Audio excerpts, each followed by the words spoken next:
இன்னைக்கெல்லாம் அடுத்த ஜெனரேஷனுக்குலாம் அது தெரியாது இந்த வசனங்கள் எல்லாமே. அமீனா ஜப்திக்கு வராம பத்தியில கடன் வாங்கி ஜப்தி பண்றதுக்கு வரா பிறகு அவருக்கு அமீனான்னு பேரு.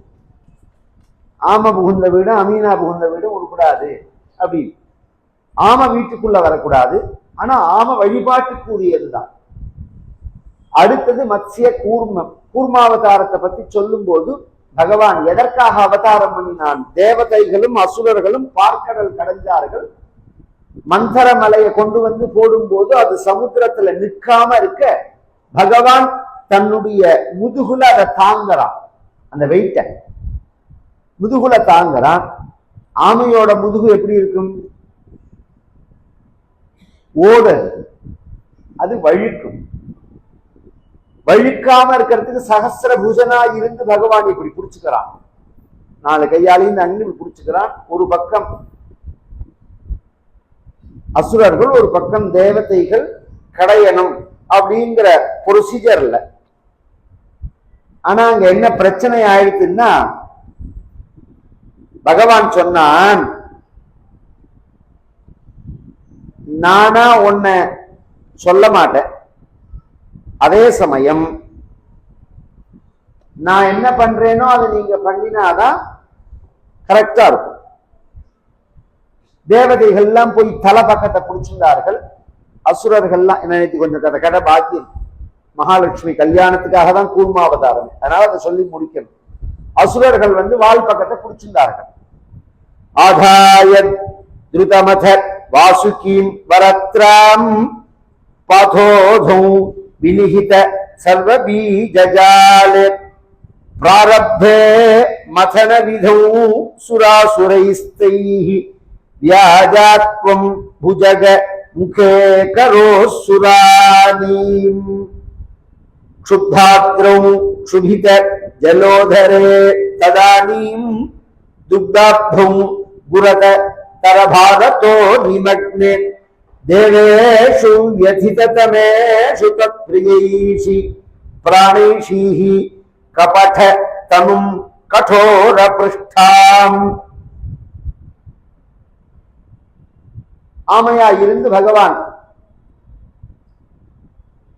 அந்த மந்தர மலையை தாங்கினத்துக்கு கூர்மாவதாரம். இந்த ஜகத்தையும் பகவான் தாங்கறான். தேவதைகள் தலைப்பக்கம் பிடிச்சிருந்து அசுரர்கள் வால் பக்கம் பிடிச்சுக்கணுங்கிறது சண்டையை எப்படி கலப்பி விடுவார்கள்ங்கிறத சொல்றேன். இன்னைக்கு எப்படி சண்டை கலப்பி விட்டு ஜனங்களை தேச திருப்புறதுங்கிறதெல்லாம் தெரியணும். இதெல்லாம் புராணத்திலேருந்து உள்ளது. இந்த அசுரர்கள்லாம், அசுரன்னா அயோக்கிய பயன் அர்த்தம். ஜாதி கிடையாது, அசுரன்னா அயோக்கியன்னு அர்த்தம். இவன் என்ன பண்ணா எல்லாரும் போய் ஓரமா உட்கார்ந்து மாட்டான். ஒத்தருமே இந்த வாழை பிடிக்கல. பகவான் கேட்டார், ஏன் ஆரம்பிக்கலாமே, பார்க்கடல் கடையலாமே, நீங்க எல்லாம் வாழை பிடிக்கலையா? நாங்கெல்லாம் வரலன்னு மாதிரி. ஏண்டான்னா ஸ்ட்ரைக், ஒரு சேப்பு துண்டை போட்டு வரிசையா உட்கார்ந்துட்டான். ஸ்ட்ரைக்குன்னா பகவான் சொன்னார், நாசமா போச்சுன்னு ஃபேக்டரியே ஆரம்பிக்கல, அதுக்குள்ள ஸ்ட்ரைக்குன்னா அது உருப்பிடுமா அந்த நாடு? எங்கேயாவது இன்னும் பார்க்கடலே கடை ஆரம்பிக்கல, அதுக்குள்ள ஸ்ட்ரைக்குன்னு சொல்றதுக்கு இப்ப என்னடா ஆச்சுங்க? அதுக்கு அவன் சொன்னா, நாங்களும் வயம் கஷ்யபதாயாக, நாங்களும் கஷ்யபர்களுடைய, அசுரர்களும் பிராமணர்கள் தான். அது ரொம்ப பேருக்கு தெரியாது. கஷ்யபர்னு ஒரு மகரிஷியோட பிள்ளை தான் அவன். ராவணனே பிராமணன், ராவணன் திராவிடன், எங்க ஜாதிதான் சொல்றாங்க. ராவணன் சாமவேதம் ஓதின பிராமணன், ராமர் தான் திராவிடன். முட்டாள் ஜனங்கள் எவனோ சொன்னா அதை அப்படியே கேட்க வேண்டியது. கிருஷ்ணர் ராமர்லான்னா இந்தியாவை சேர்ந்தவர், இவன் ராவணன்லாம் பிராமணன். இவன் என்ன பண்ணா, நாங்களும் பாருங்க பிராமின் தான், பூனல் இருக்கு. பகவான் கேட்டார், இப்ப நீ வராத்துக்கும் இந்த ஜாதியை பத்தி பேசுறதுக்கு என்ன சம்பந்தம்னு கேட்டார். இப்ப ஜாதியை பத்தி யாரு பேசினாங்க? உன்னை மட்டம்னு யாரு சொன்னா? நான் மட்டம் இல்லைங்கிறான். உன்னை மட்டம்னு யாரு சொன்னான்னு கேட்டா, அவன் சொன்னா, வாயால சொன்னாதான் சொன்னதா, பின்ன செய்கையில தான் நீங்க காண்பிக்கிறீர்கள். என்ன காமிச்சோம்? நீங்கள்லாம் உயர்ந்தவர்களா நினைச்சிருந்து பாம்போட தலைப்பக்கத்தை பிடிச்சிட்டு அகேரங்கம் அமங்கலம் எங்களை மட்டமானவனா நினைச்சிருந்து பாம்பு 1க்கு 2க்கு போற பகுதியை கொண்டு எங்கிட்ட கொடுத்துட்டேன். அதுக்கு மகாவிஷ்ணு கேட்டார், இது புதுசா இருக்குடா, 2 பக்கம் தான் இருக்கு, 2 பேர் பிடிச்சுக்கணும். முதல்ல பாம்பு எங்க எந்த பக்கம் 1க்கு போகும் 2க்கு போகும் எவன்டா விரட்டி பார்த்தா? இப்ப நீ அந்த பக்கத்தை பிடிக்க மாட்ட அதானே? ஆமா, பேஷா நீ தலைப்பக்கத்தை வந்து பிடிச்சுக்கோ, நாங்க கால் பக்கத்தை பிடிச்சுக்கிறோம், வால் பக்கத்தை பிடிச்சுக்கிறோம். இது பகவான் பண்ணினதான ஒரு ட்ரிக்கு. ஏன்னா எடுத்த உடனே இவனுக்கு நேர சொன்னா புரியாது. சில பேருக்கு எதிர்மறையா சொன்னாதான் இதை செய்யாதுன்னா செய்வான், செய்யுன்னு சொன்னா செய்ய மாட்டான். இந்த தலை பக்கத்துல ஒரு பிரச்சனை இருக்கு. என்ன பிரச்சனைன்னா அந்த வாய் வழியா அது விஷத்தை ஸ்ப்ரே பண்ணும் பாம்பு. கொஞ்ச நேரம் ஆச்சுன்னா அது ஸ்ப்ரே பண்ண ஆரம்பிக்க போகுது, அப்படியே புகையா கிளம்பும், அங்க நிற்க முடியாது. இந்த சண்டை வராம தலை பக்கத்து அசுரர்கள் முதல்ல பிடிச்சிருந்தா கொஞ்ச நேரம் ஆனோன்னு இந்த பக்கத்துல எங்களால நிற்க முடியாது, நாங்க வால் பக்கம் போறோம்னு அவனே பேசுவான். இப்ப சண்டை போட்டு வாங்கினதுனால அதை பத்தி வாய திறக்க முடியாது. இவனை இப்படிதான் ஹேண்டில் பண்ணி ஆகணும். நல்லவனா இருந்தா நல்லபடி எடுத்து சொல்லலாம். இது மாதிரி ஒரு குறுக்கு புத்தி உள்ளவர்களை நல்ல வார்த்தைகளை சொல்லி நாம் புரிய வைக்க முடியாது. இது மாதிரி குழப்பி விட்டாதான் புரிய வைக்க முடியும். இதுக்கு உதாரணம் சொல்றேன், நான் சொல்றது சத்தியம். இந்த கல்லு கடையெல்லாம் திறந்தா பத்தியெல்லாம் தமிழ்நாட்டுல திறக்க வேண்டாம்னு ஒருத்தர் சொன்னார், திறக்கணும்னு ஒருத்தர் சொன்னார். வேண்டாம்னு சொன்னவர் சொன்னார், ஜனங்கள்லாம் பழா போயிடும், நாசமா போயிடும் அப்படின்னா.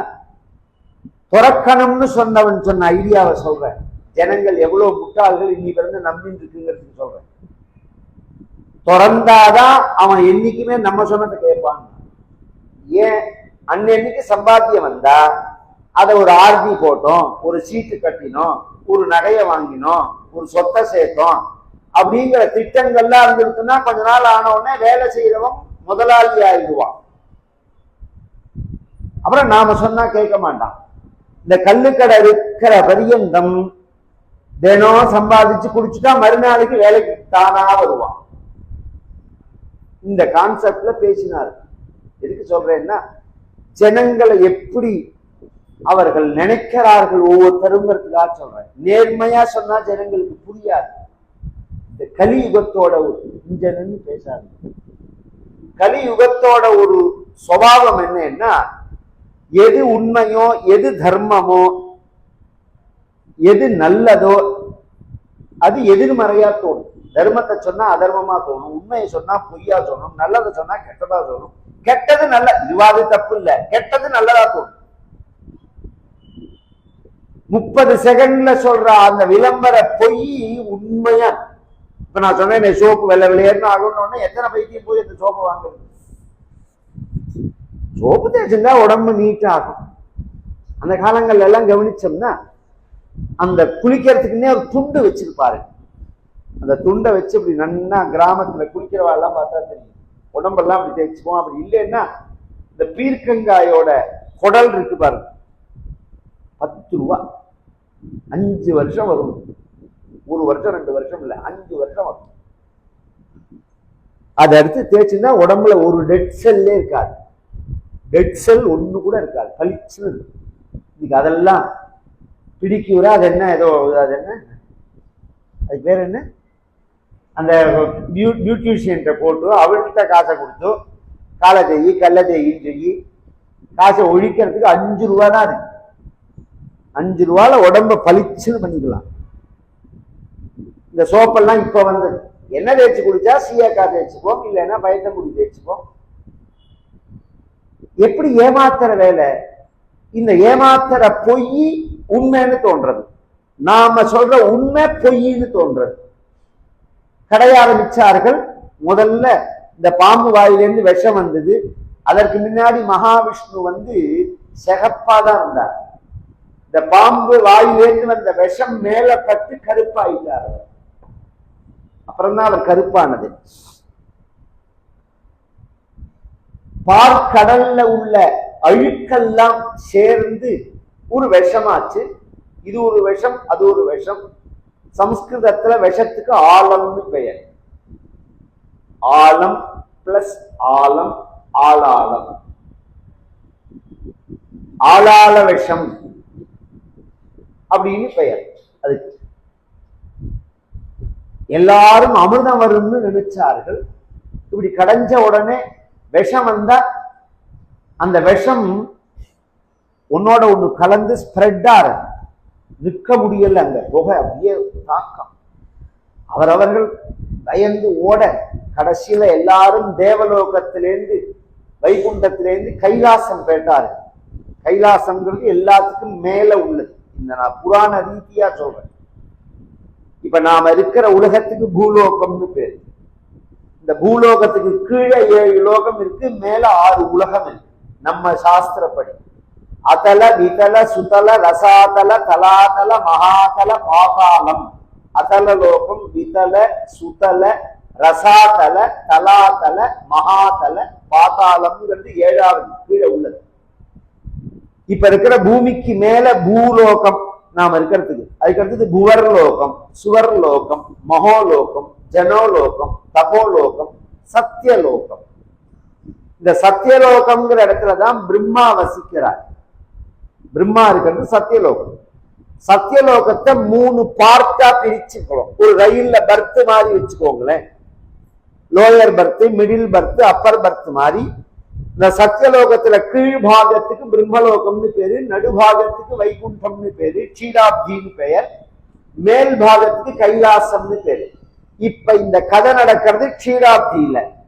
அதுல இருந்து ஸ்ப்ரெட் ஆகி கீழ்பெருன்னு வர ஆரம்பிச்சுட்டு விஷம். இப்ப கீழே தண்ணி வந்தா எல்லாரும் எங்க போய் நிற்போம்? மாடிக்கு போயிடுவோம். அது மாதிரி எல்லாரும் இதற்கும் மேல இருக்கக்கூடிய கைலாசத்துக்கு போயிட்டார்கள். கைலாசத்துல போய் சிவபெருமான வேத மந்திரங்களால ஸ்தோத்திரம் பண்ணுகிறார்கள். அத்யவோச்சரதிவக்தா பிரதமோ தெய்வ்யோ பிஷக் அஹீகிஷ்ட சர்வான் ஜம்பயன் சர்வாஸ்டயாதி பான்யஹ. அசாத்தியமான அபூர்வமான மந்திரம். விஷத்தை முறிக்கிற மந்திரம், விஷ முறிவை பண்ற மந்திரம், விஷ பாதைகளை போக்குற மந்திரம் இது. பொதுவா விஷத்துக்கு மந்திரிக்கிறதுங்கிறது ஒரு காலத்துல உண்டு. அதுக்கு 2 மந்திரம் இருக்கு. நீலகண்ட மந்திரம், காருட மந்திரம்னு இருக்கு.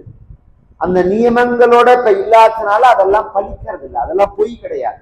விஷம்ங்கிறதே முதல்ல இப்பெல்லாம் சொன்னா ரொம்ப பேருக்கு தெரியாது.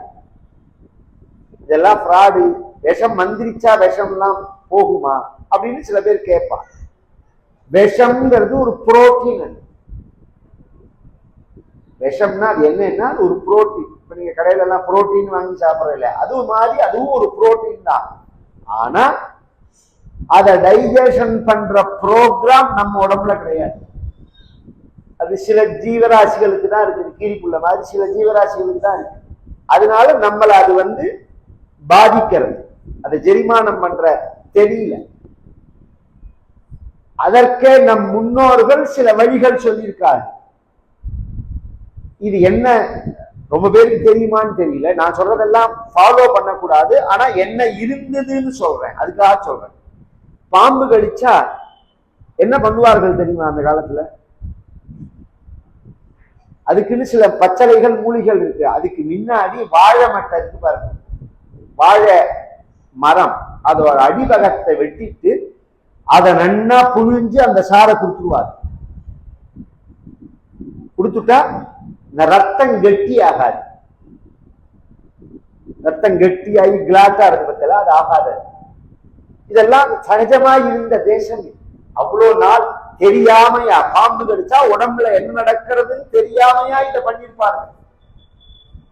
இதெல்லாம் அழிச்சு வேணும்னே இதெல்லாம் துஷ்பிரச்சாரம் பண்ணி பொய்ன்னு சொல்லி, இத பொய்ன்னு சொன்னாதானே நான் சொல்றத உண்மைன்னு நீங்க நம்புவேன்.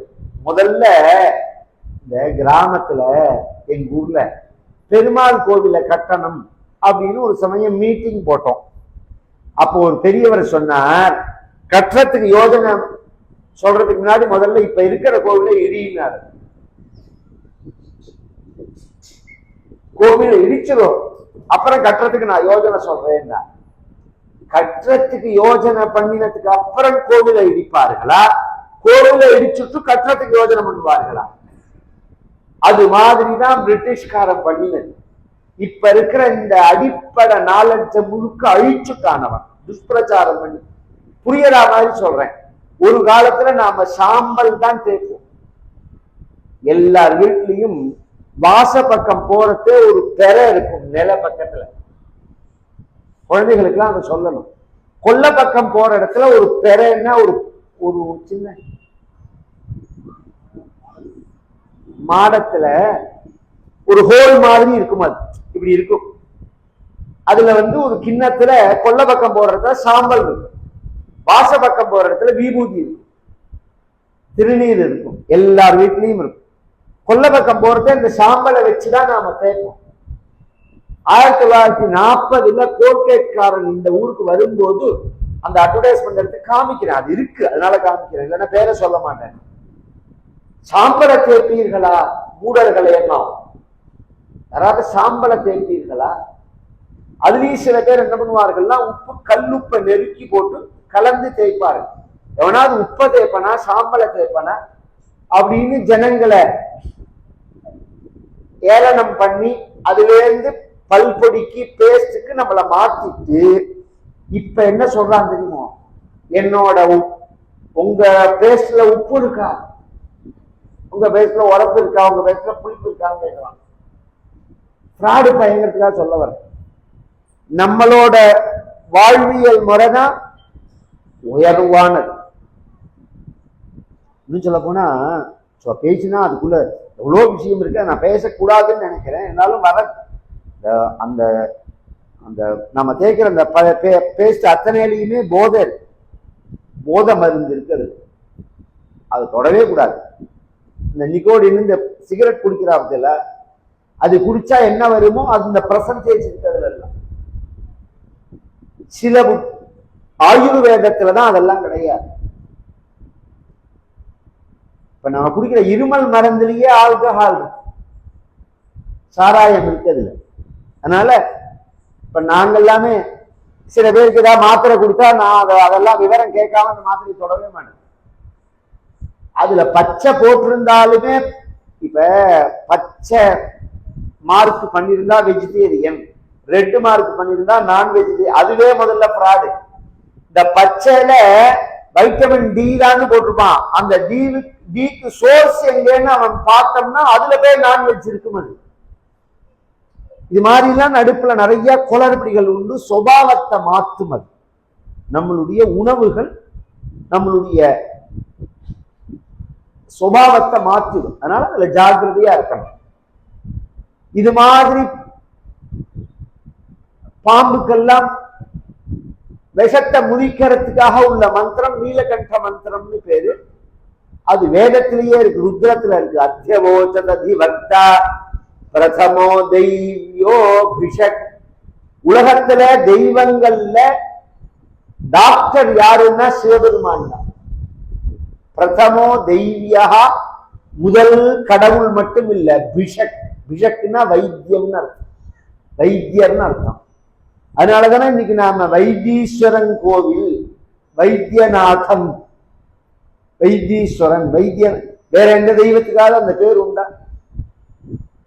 அப்பர் சுவாமிகள் சொல்றார், பேராயிரம் பரவிவானோர் ஏற்றும் பெம்மானை பிரிவிழா அடியார்க்கென்றும் வாராத செல்வம் வருவிப்பானை மந்திரமும் தந்திரமும் மருந்துமாகி தீரா நோய் தீர்த்தருளவல்லான் தன்னை திருப்புறங்கள் தின்சிலை கொண்ட போரானை புள்ளிருக்கு வேலூரானை போற்றாமல்லாற்றனால் போக்கினேனே அப்பருடைய தேவாரம். பேராயிரம் பரவி வானோரேற்றும் பெம்மானை திருவிழா அடியார்க்கு என்றும் வாராத செல்வம் வருவிப்பானை.